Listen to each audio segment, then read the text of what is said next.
Speaker of the House. I want to begin by paying tribute to the service of the former Speaker, the honourable member for Casey. The former Speaker is acknowledged by all of us to have been one of the very best to ever have taken this chair.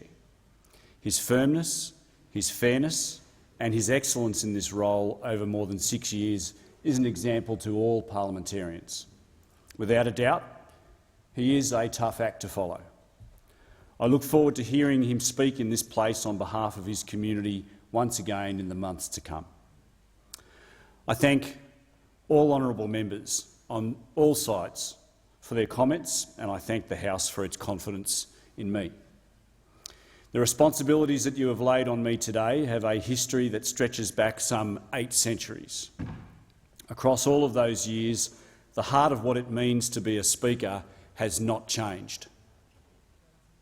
To be an effective Speaker is to enforce our standing orders fairly, to manage the administration of the House in the interests of all, and to represent this place and the will of its members in the world outside. I intend to give my all in pursuit of those ancient duties. I will respect the independence of the Chair and seek to enforce the standing orders without fear nor favour. I will do my best to manage the Parliament's day-to-day operations alongside the President of the Senate in the interests of all of us. I will strive to give members on all sides of the House a fair go. That is what pre-World War I Speaker MacDonald described as the Golden Rule. When it comes to the evolution of the Westminster parliamentary system, many things have changed over the past 800 years, as the members for Leichhardt and Lingiari could no doubt attest. Unlike speakers of the past, I have no need to fear imprisonment or worse for standing up for the will of this House. I can certainly promise all members that I'll do my best not to lose my head. Most importantly, since 1901, this House and the 30 speakers before me have developed a uniquely Australian approach to filling this chair. Unlike those in other countries, our speakers do not resign from their political party. Outside this chamber, they do not withdraw from prosecuting the case for their communities or their vision for this country, albeit in a more measured way. I intend to be no different. I'm humbled by the faith the people of Fisher have twice placed in me. I want to assure them today that I will continue to stand up for them. In taking this role in this chair, I want to thank my wife Leonie for the tireless support she has shown me over the past 32 years, and in particular the last 6. We have had our ups and downs like every family, but Leonie has been our glue through thick and thin. I want to thank Leonie, our 4 daughters, Emma, Caroline, Rebecca and Sarah, our wider families, especially my parents Ian and Faye, for their patience in the busy months to come, and for their constant love and support. Regrettably, due to COVID restrictions, my family aren't able to be here today. I also wish to thank my long-suffering electorate staff, past and present, who've laboured so hard for the good people of Fisher. Where would any of us be without our electorate staff? The answer, of course, is quite likely not here. I want to thank members on both sides of the House and the hard-working members of the various secretariats for working so constructively with me as chair of 4 parliamentary committees, and I would humbly ask that you show me the same goodwill and forbearance in this new role.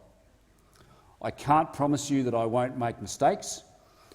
What I can promise you is that I will execute my responsibilities fairly.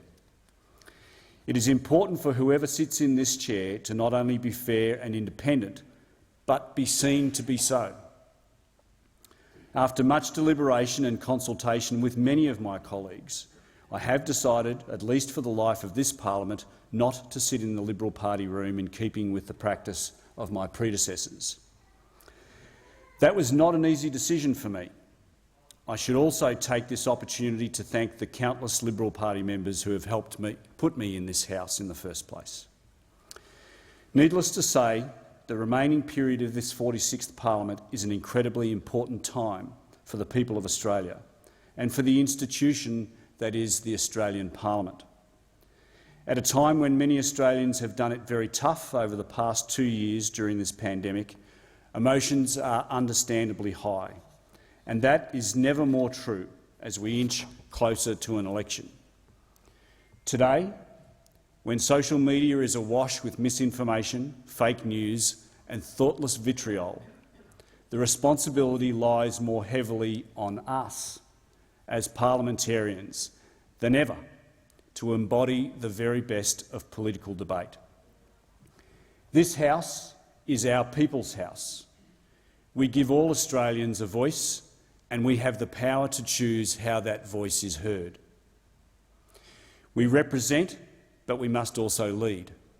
It is up to each of us to show that whatever the global crisis or the political pressures that are brought to bear, we can discuss the challenges we face rationally and calmly.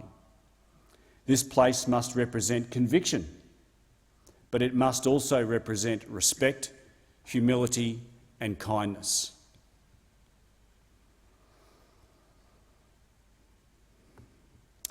As I take the chair, I commit to making it my mission as your Speaker to uphold all of these qualities in our debates across the vital months that remain to us. This is our debating chamber. I want Australians to be proud of our democracy and those that serve them. The competition of ideas is necessarily robust. I do not expect this House to be like a monastical library, but we owe it to the people of Australia that it does not descend into a political coliseum. The first 2.5 years of this parliament have brought unexpected challenges. I have no doubt that the remaining period of this term will have its own surprises in store. Once again, I thank you all for the honour of being your Speaker, and I pray for wisdom and fortitude in serving you, whatever the future may bring.